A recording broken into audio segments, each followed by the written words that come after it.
All right, so I'm just going to look at tree diagrams. These are a little bit like two-way tables in that they are a way of listing all the possible outcomes when you combine events or combine trials. Okay, so let's say here I've got a coin is tossed 3 times. What's the probability of getting 3 successive tails? The fact that you're tossing it 3 times makes a two-way table impossible because you need a three-way table. But if you were doing this tossing it twice, you could heads and tails, lay it out as a two-way table and get all your possible outcomes. Okay, you can also list all the possible outcomes. So say here you're tossing a coin 3 times, so you can get heads, tails, etc. The issue with listing is it's really easy to miss one out. Okay, or to kind of forget one or two, or maybe even to list something twice by mistake without noticing. So that would be an advantage of tree diagrams. It's just kind of a more systematic way of doing it, and it makes sure we don't miss out on anything. Okay, so a coin is tossed 3 times. What's the probability of getting 3 successive tails? And the questions will give you a prompt if they want you to use a tree diagram. So we'll say it says here, use a tree diagram to answer the question. So you're tossing the coin 3 times. So let's say you toss it the first time, and there's 2 possible outcomes. Okay, it's heads or tails. Okay, so that's the first toss of the coin, and it's heads or tails. Second toss of the coin then, and again, it's heads or tails. Heads or tails. Okay, so if you got heads first time, you can get heads second time or tails second time. If you got tails first time, you can get heads second time or tails second time. You're tossing in a third time then, so if you got heads and then heads, third time round, you can get heads or tails. Here, heads or tails. Here, heads or tails. Here, heads or tails. Okay, so then if you want to just list your outcomes out, so this one here is heads, then heads, then heads. Heads, then heads, then tails. Heads, then tails, then heads. Heads, then tails, then tails. Tails, then heads, then heads. Tails, then heads, then tails. Tails, then tails, then heads. Tails, then tails, then tails. So there are 8 possible outcomes. I'm kind of drifting a bit to the left there, but there's your 8 possible outcomes when you toss a coin 3 times. Okay, 8 makes sense to me because I can still use that fundamental principle accounting I've been looking at since I started looking at probability in first year. So first time you toss it, there's 2 possible outcomes, then 2 possible outcomes second time, then 2 possible outcomes each time third time. So 2 multiplied by 2 multiplied by 2 is 8 possible outcomes, and there are your 8 possible outcomes. Okay, so what's the probability of getting 3 successive tails? There's 2 ways of looking at this. So 3 successive tails is this one here. Okay, so tails, tails, tails. All right, so there's 8 possible outcomes. This is tossing a coin, so each outcome is equally likely. So you can say out of the 8 possible outcomes, when you toss a coin 3 times, only one of them is tails, tails, tails. So that is 1 over 8. All right. Another way of looking at it, and this way will be more helpful in later examples where our probabilities are not equally likely. When you toss a coin, it's heads or tails. So there's a 1 in 2 chance it's heads, and there's a 1 in 2 chance it's tails. All right. You toss the coin again and again, it's going to be 1 in 2, 1 in 2. You toss the coin again, 1 in 2, 1 in 2. The probability then of tails, tails, tails is 1 in 2 multiplied by 1 in 2 multiplied by 1 and 2. Okay, so you can multiply along the branches in the tree diagram. So the probability of tails, tails, tails is the probability of tails the first time multiplied by the probability of getting tails the second time multiplied by the probability of getting tails the third time. And 1 over 2 by 1 over 2 by 1 over 2 is 1 over 8. Okay, I think this is a slightly better way of thinking about it because this is the only way that'll work for us in the next example I'm doing.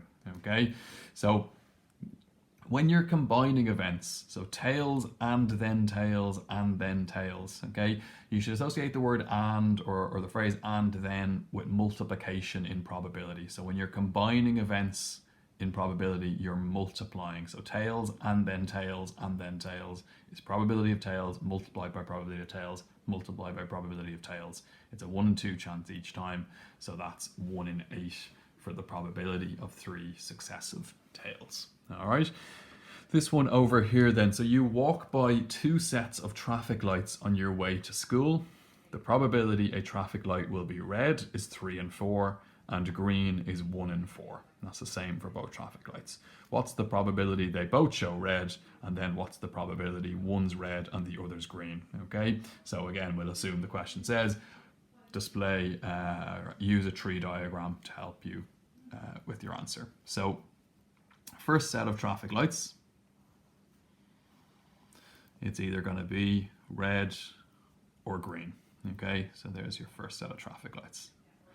Second set of traffic lights, if it was red first time, it can be red second time or green second time. Okay, second set of traffic lights, if it was green for the first set, can again be red or green. Okay, so there's your first set, there's your second set, and this time there are 4 possible outcomes. So I'll just list my outcomes over here. So this is red and then red, red and then green, green and then red, green and then green. Okay, so 4 possible outcomes, and that makes sense. So we can count our possible outcomes with the fundamental principle of counting. So red or green, 2 possibilities, red or green, 2 possibilities, 2 multiplied by 2, 4 outcomes overall. All right. Now, I'm looking for the probability that they both show red. So that's this one here. All right. So whenever you come to a set of traffic lights, it's a 3 in 4 probability it's red and a 1 in 4 probability it's green. All right. And that's the same for the second one. So 3 and 4 on the red, 1 and 4 on the green, 3 and 4 on the red, 1 and 4 on the green. So the probability of red, red is 3 and 4 multiplied by 3 and 4. All right. So 3 and 4 multiplied by 3 and 4 would be 9 over 16. So 3 over 4 multiplied by 3 over 4. So when we're combining events, we multiply. So that is 9 over 16. So the probability they both show red is 9 over 16. All right. Question 2 then, the probability that one is red and the other one is green. Okay, so there is 2 ways this can happen. Okay, so it's here or here. So just be careful with the wording in these questions. It's not red and then green. Okay, if it said red then green, that would say just this one, red then green. But one's red and the other's green, that could be red green, or it could also be green red. Okay, so let's work out the probabilities of these 2. So red green is 3 and 4, then 1 and 4. So it's 3 and 4 multiplied by 1 and 4. And that is 3 over 16. All right. Green red then is 1 in 4 green first time, 3 and 4 red second time, second set. So 1 in 4 multiplied by 3 and 4 is again 3 over 16. Okay, so it could be this outcome or it could be this outcome. All right, so in this case we add the probabilities.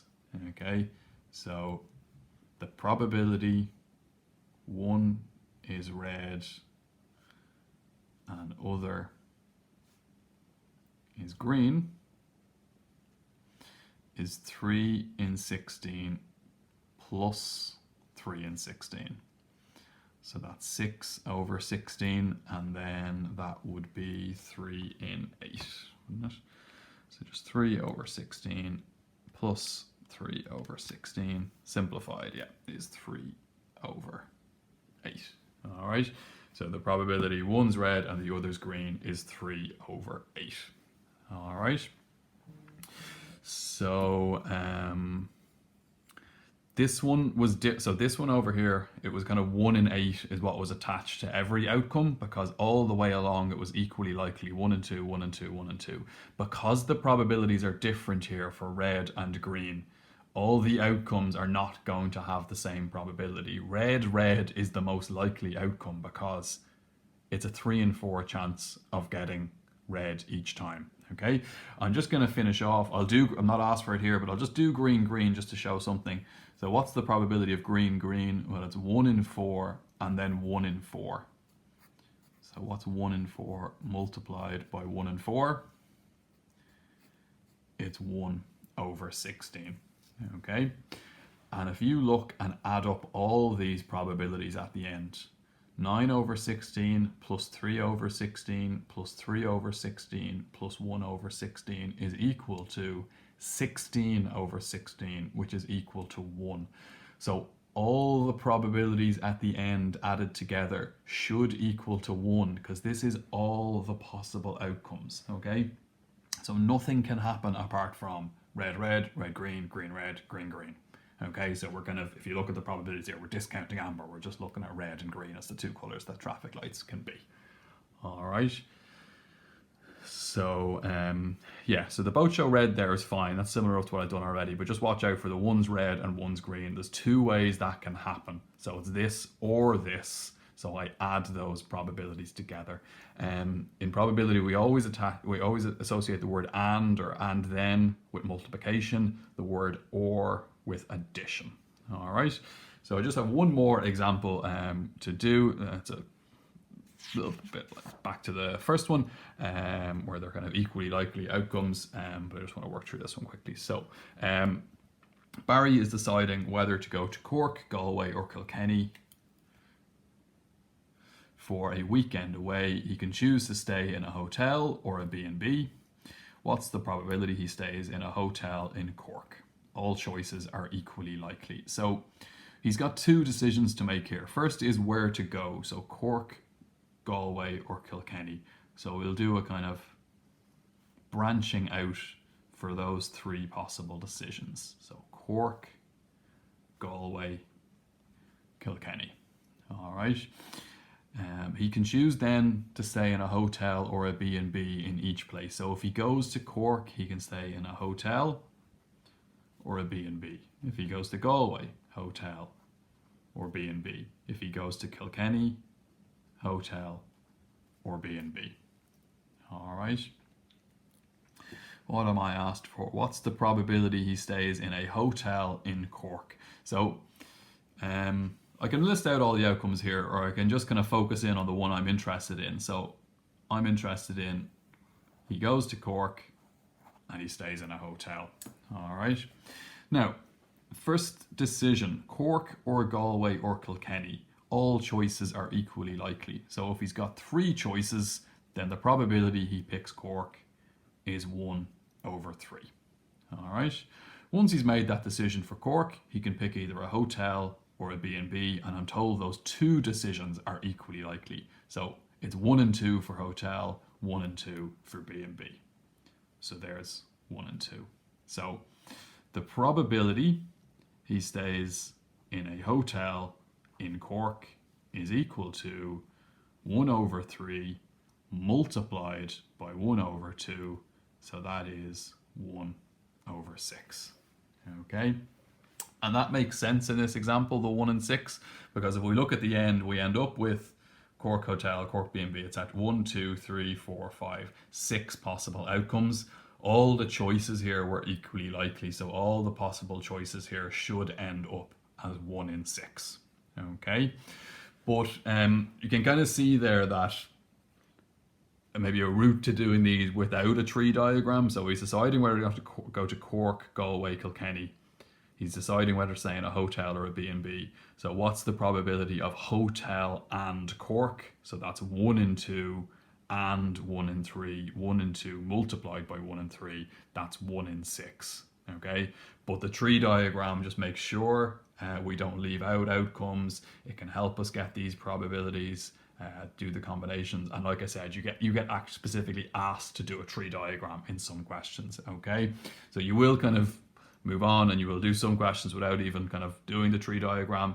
In others, it will be helpful, and you will actually be asked to do a tree diagram for a question. Sometimes the exam will have a tree diagram kind of template for you with some of the choices or some of the probabilities filled out, and you're completing it or finishing it off. Other times it will get you to do it from scratch. Okay, so there is tree diagrams.